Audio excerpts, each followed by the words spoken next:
Patrick, who Najaf will introduce with some of his bio, is somebody I've known for quite a while. He is a rock star in a whole bunch of things, so I feel very inadequate compared to you, Patrick, so here's to you.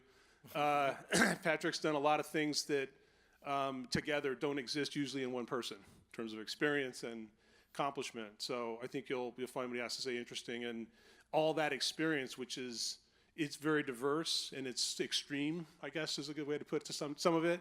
Some of it's entrepreneurial, so that gives him a unique perspective. And I think he's come up with an interesting way to talk about sort of fear that we all have, right, in some way, shape, or form, and turning it into something else. So I'll let Najaf give an intro. Thanks. All right, thank you, Steve. So over to our special guest today. So today we're going to explore the topic of creating a culture of courage, and together we will learn how using fear as a fuel can be a competitive advantage. From a second place finish in the Olympic rowing trials to founding 3 tech companies, alongside earning 7 patents and raising over $50 million before exiting those companies, our next speaker has leveraged fear as a fuel for peak performance and to create a life of passion, happiness, and fulfillment. As you know, some fears you can face head-on, and some show up unexpectedly to shake you to your core. When our next speaker was told he had leukemia, he again faced fear head-on and learned one of the 3 life secrets.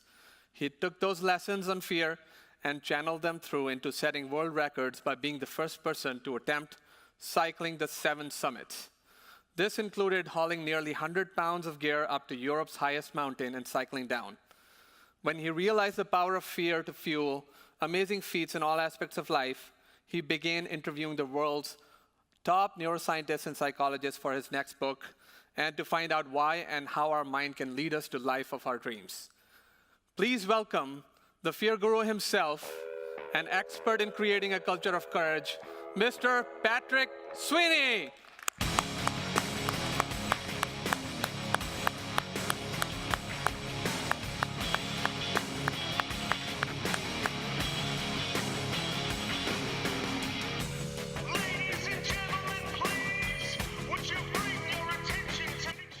Today, you're going to find fear like you've never found it before in your life.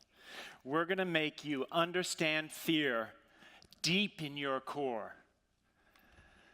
Because to create a culture of courage, you need to find more fear. The truth of the matter is, we don't find enough fear in our life. Every day goes by and we do something to avoid fear. So we're going to find more fear, we're going to feed it. And I'll tell you the neuroscience behind it. We all have something called a fear frontier.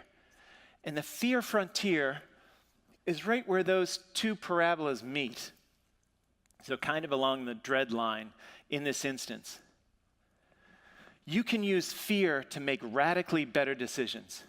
Because there are only 2 ways in life to make decisions. Either out of fear or out of opportunity.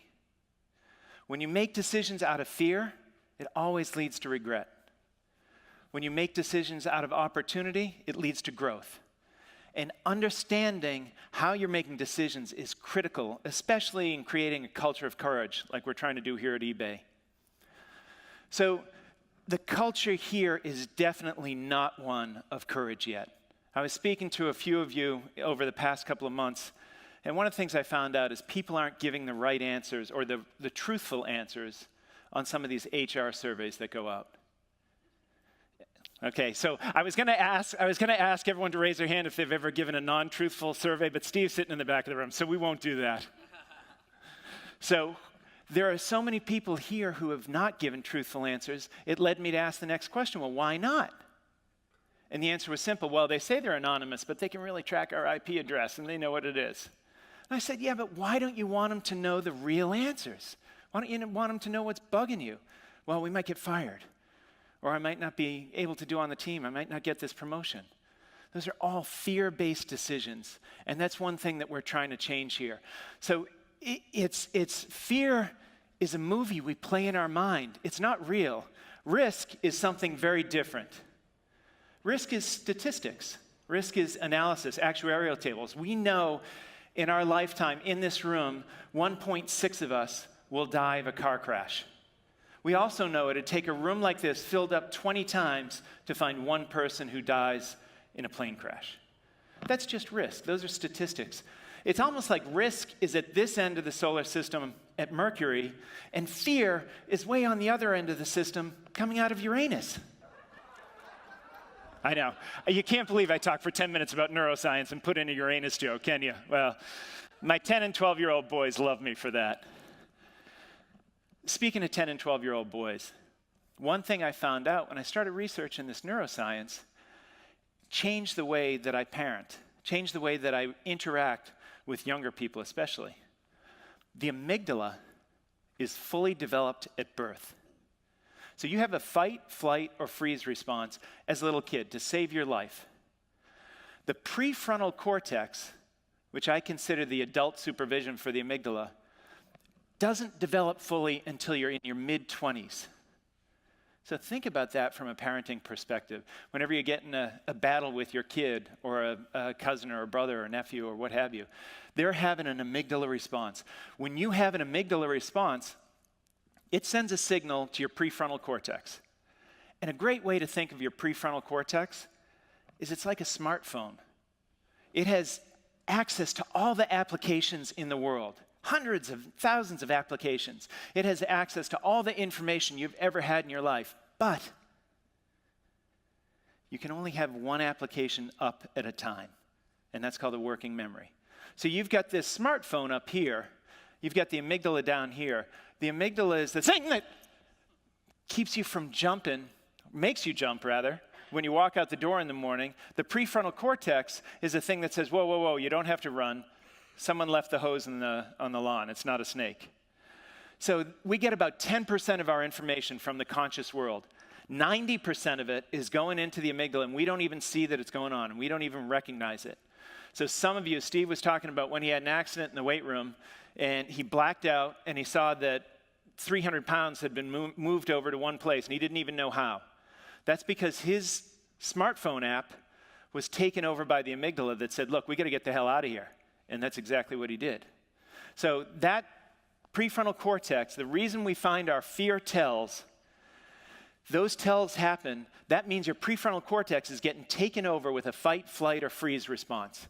And it means you can't make a good decision because all you can do is react. So when you hit that fear frontier, when you go from uneasiness and you're sitting at your desk and your boss says, sends you an email and say, I want to talk to you, it's important. Then maybe it moves up to dread. And then when you walk in her door and all of a sudden she says, I can't believe this. All of a sudden you've moved to anguish and panic, and your amygdala is going to make the decisions for you. You're not going to make a good decision. So what we're going to do today is we're going to use 3 different methods to push that fear frontier out. We're going to move it over so that you can stay in control of making decision in a high-stress environment, in a fearful environment, and even better than that, you can use that fear for superhuman powers.